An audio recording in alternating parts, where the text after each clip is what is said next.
Para saudara dan saudari yang Tuhan cintai, selamat pagi dan selamat bertemu lagi dalam Renungan Harian edisi hari Sabtu tanggal 20 Maret 2021. Hari Sabtu dalam masa Prapaskah yang keempat. Mengawali hari yang baru ini, kita sedang mendengar dan merenungkan sabda Tuhan.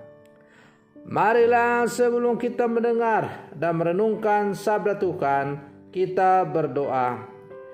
Dalam nama Bapa dan Putra dan Roh Kudus. Amin.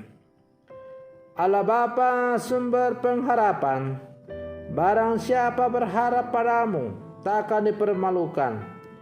Kami mohon semoga kami dapat mengerti bahwa dalam penderitaan dan penghinaan Engkau tetaplah Allah kami yang murah hati dan setia akan janji-Mu.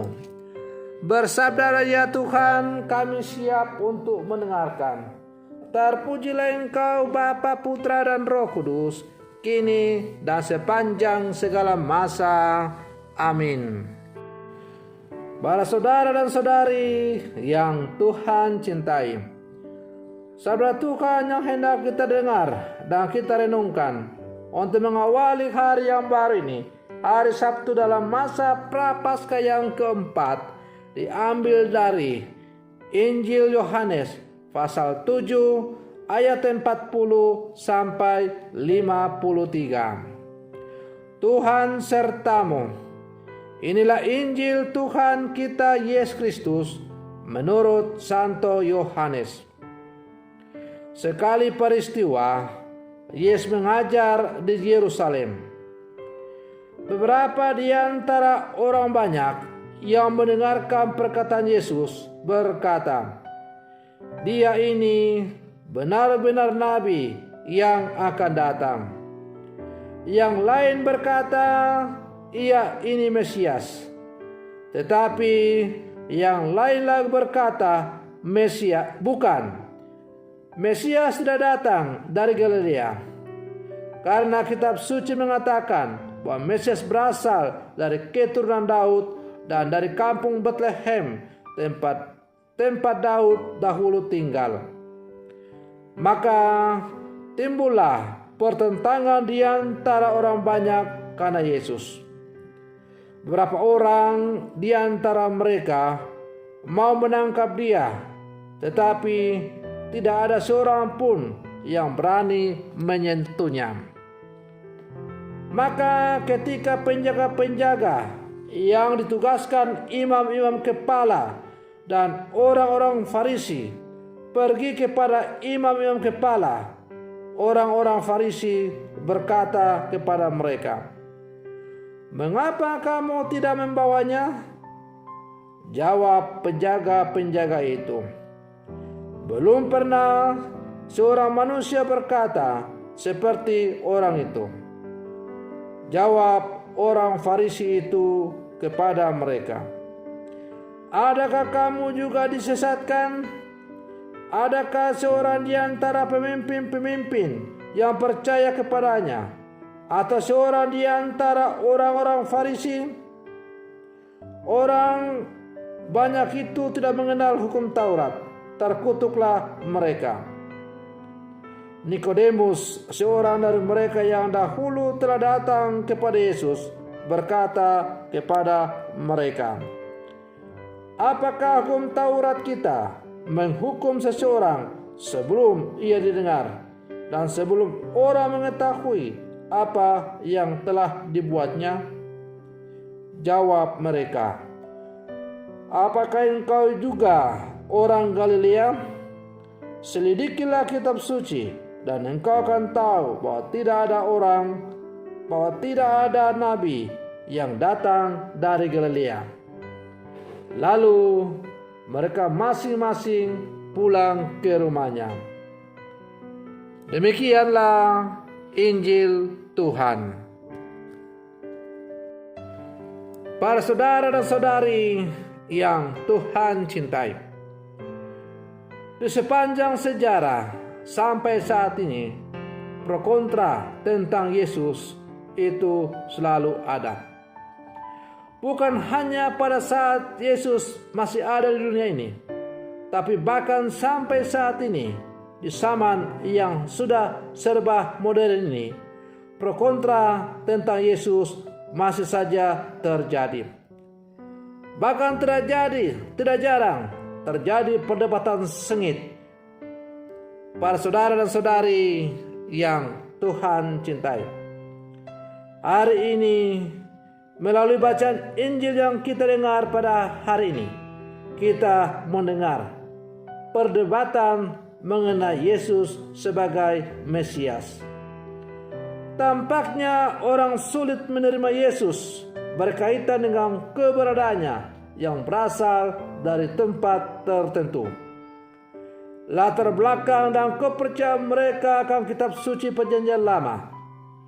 Bahkan kitab suci pun menjadi penghalang orang Yahudi untuk percaya pada Yesus, karena mereka terbelenggu oleh keyakinan mereka sendiri dan tidak mau terbuka pada pewartaan Yesus. Para saudara dan saudari yang Tuhan cintai, apakah kita mau percaya meskipun kita tidak dapat membuktikannya secara jelas kebenaran yang diberitakan Tuhan? Apakah benar bahwa kebaikan itu membawa sukacita dan bukan kerugian? Apakah kita percaya bahwa ada hidup sesudah mati bersama Kristus? Contoh-contoh itu mengatakan bahwa mengimani Kristus memang amat menantang karena sering tidak dapat dibuktikan sekarang ini. Para saudara dan saudari yang Tuhan cintai, bahkan di sepanjang sejarah perjalanan gereja juga tidak ada jarang timbul perdebatan-perdebatan tentang Yesus ini. Bahkan kemudian muncul ajaran-ajaran sesat yang sungguh bertentangan dengan ajaran yang diajarkan oleh gereja. Karena itu, sebagai orang-orang yang beriman di zaman sekarang, kita diajak untuk selalu menyandarkan iman kita kepada iman yang telah diajarkan oleh gereja. Iman yang diajarkan oleh gereja Katolik adalah iman yang sungguh-sungguh telah terjaga kesuciannya, keasliannya, kebenarannya di sepanjang perjalanan sejarah gereja. Meskipun gereja menghadapi berbagai macam-macam tantangan penganiayaan, tetapi ia tetap berdiri kokoh kuat untuk memegang teguh ajaran Yesus Kristus sebagaimana yang ia wartakan. Para saudara dan saudari yang Tuhan cintai, kita yang hidup di zaman sekarang adalah orang-orang yang telah percaya kepada Yesus Kristus. Melalui sakramen pembaptisan yang kita terima, kita diajak untuk semakin beriman kepada Yesus. Iman kita tidak bolehlah ragu-ragu sebagaimana digambarkan dalam bacaan Injil tadi. Orang-orang Farisi sebenarnya mereka tahu siapakah sebenarnya Yesus itu.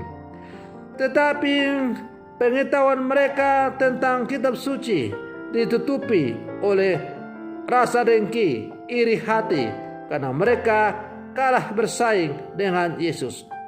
Status quo yang mereka nikmati selama ini sebagai seorang tokoh agama, kelompok elit dalam keagamaan orang Yahudi, kini tergeser oleh kehadiran Yesus. Oleh karena itu, mereka mempertanyakan Yesus atau tidak percaya kepada Yesus, bukan karena mereka tidak tahu, bukan karena mereka tidak mengenal, tetapi hati mereka tertutup oleh rasa dengki dan iri hati. Akibatnya, kebenaran yang diwartakan oleh Yesus mereka tidak mampu untuk pahami. Apakah kita mau seperti itu? Semoga tidak.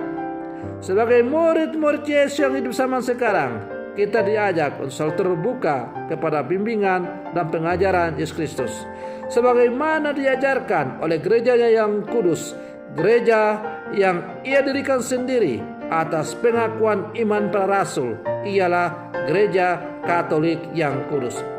Karena itu, Gereja Katolik adalah gereja yang sungguh-sungguh didirikan oleh Yesus Kristus atas pengakuan iman para rasul.